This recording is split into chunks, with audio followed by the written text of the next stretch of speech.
मदरसा board एक नासूर बन गया था मुस्लिम बच्चों के लिए, मदरसा शिक्षा के लिए।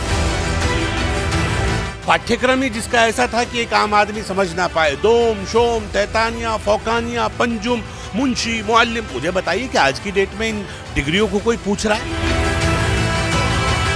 कितना अच्छा होगा कि मेरे बच्चे हाफिज कुरान के साथ साथ अब डॉक्टर, इंजीनियर, फिलोसोफर बनेंगे। वो अल्लाह और मोहम्मद को जानने के साथ साथ अब वो भगवान श्री राम को जानेंगे, भगवान श्री कृष्ण को समझेंगे। उत्तराखंड से आई एक खबर ने पूरे देश में नई बहस छेड़ दी है।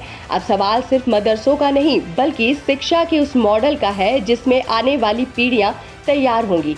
धामी सरकार ने बड़ा फैसला लेते हुए राज्य मदरसा शिक्षा बोर्ड को समाप्त कर उसकी जगह राज्य अल्पसंख्यक शिक्षा प्राधिकरण लागू करने की दिशा में कदम बढ़ा दिया है। सरकार का दावा है कि इस बदलाव का मकसद मदरसों को आधुनिक शिक्षा से जोड़ना और बच्चों को बेहतर भविष्य देना है।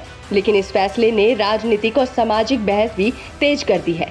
सरकार के मुताबिक नई व्यवस्था लागू होने के बाद मदरसों की मान्यता, पाठ्यक्रम, शैक्षणिक गुणवत्ता और प्रशासनिक निगरानी की जिम्मेदारी नए प्राधिकरण के पास होगी। यानी कि अब शिक्षा व्यवस्था को एक नए ढांचे के तहत संचालित किया जाएगा। सरकार का कहना है कि मदरसों में पढ़ने वाले बच्चों को भी वही अवसर मिलने चाहिए जो दूसरे स्कूल के छात्रों को मिलते हैं। इसके लिए आधुनिक विषयों और राष्ट्रीय शिक्षा व्यवस्था के अनुरूप पढ़ाई पर जोर दिया जाएगा। इसी बीच उत्तराखंड वक्फ बोर्ड के अध्यक्ष शादाब शम्स का बयान भी सुर्खियों में आ गया है। शादाब शम्स ने कहा है कि अब मदरसों में पढ़ने वाले बच्चे केवल धार्मिक शिक्षा तक सीमित नहीं रहेंगे। वे भगवान राम, भगवान कृष्ण, गुरु नानक देव, भगवान बुद्ध और पैगंबर मोहम्मद जैसे महान व्यक्तियों के जीवन को, उनके आदर्शों के बारे में भी पढ़ेंगे। उनका कहना है कि बच्चों को भारत की सांस्कृतिक इतिहास और विभिन्न परंपराओं की जानकारी मिलनी चाहिए ताकि वह एक बेहतर और जागरूक नागरिक बन सके। शादाब शम्स ने पुरानी व्यवस्था पर भी सवाल उठाए।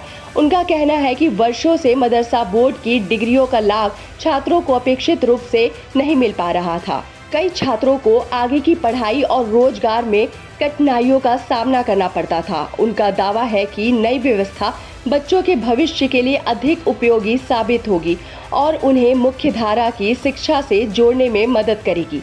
मदरसा बोर्ड एक नासूर बन गया था मुस्लिम बच्चों के लिए, मदरसा शिक्षा के लिए, और जिसके अंदर पाठ्यक्रम ही जिसका ऐसा था कि एक आम आदमी समझ ना पाए। दोम, शोम, तैतानिया, फौकानिया, पंजुम, मुंशी, मुअल्लिम। मुझे बताइए कि आज की डेट में इन डिग्रियों को कोई पूछ रहा है? और उत्तराखंड में इस पढ़ने के बाद भी मेरे बच्चे को उस डिग्रियों की समकक्षता नहीं थी। उस बच्चे को कहीं एडमिशन नहीं मिल पाता था। अगर 8th कर लिया तो 9th में एडमिशन नहीं, 10th कर लिया तो 11th 12th में कहीं एडमिशन नहीं। तो क्या करें ऐसी डिग्री का? इसको ऐसी डिग्री को तो चूल्हे में जला देना चाहिए। तो वही मेरे युवा मुख्यमंत्री ने किया कि जब अगर इसको समकक्षता नहीं दी जा सकती तो इसको भंग कर देना चाहिए। अब उत्तराखंड की सरकार ने ये तय किया गया कि उत्तराखंड कि जो मदरसे हैं उसमें फर्स्ट हाफ में जो उत्तराखंड का सिलेबस है, उत्तराखंड माध्यमिक शिक्षा परिषद का, वो पढ़ाया जाएगा। और कितना अच्छा होगा कि मेरे बच्चे हाफिज कुरान के साथ साथ अब डॉक्टर, इंजीनियर, फिलोसोफर बनेंगे। वो अल्लाह और मोहम्मद को जानने के साथ साथ अब वो भगवान श्री राम को जानेंगे, भगवान श्री कृष्ण को समझेंगे, भगवान बौद्ध, भगवान महावीर को समझेंगे,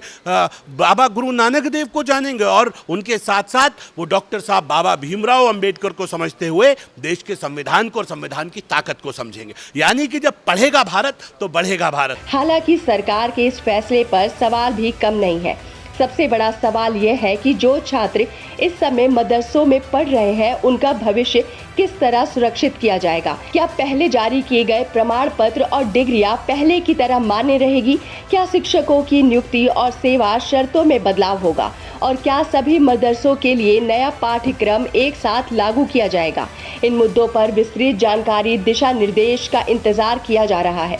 सरकार समर्थकों का कहना है कि यह शिक्षा सुधार की शिक्षा में एक ऐतिहासिक कदम है, जिससे मदरसों में पारदर्शिता बढ़ेगी और बच्चों को आधुनिक शिक्षा के बेहतर अवसर मिलेंगे। वहीं कुछ मदरसा संचालकों और विपक्षी दलों का मानना है कि इतने बड़े बदलाव से पहले व्यापक चर्चा और सभी पक्षों से संवाद होना चाहिए था, ताकि किसी भी छात्र या शिक्षक के हित प्रभावित न हो।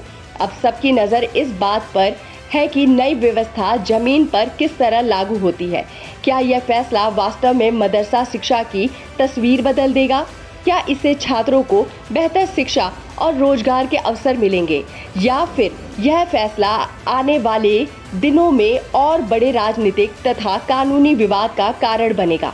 फिलहाल इतना तय है कि उत्तराखंड का यह निर्णय केवल एक राज्य तक सीमित नहीं है, इसकी चर्चा अब पूरे देश में हो रही है और आने वाले समय में यह शिक्षा व्यवस्था को लेकर राष्ट्रीय बहस का बड़ा विषय बन सकता है।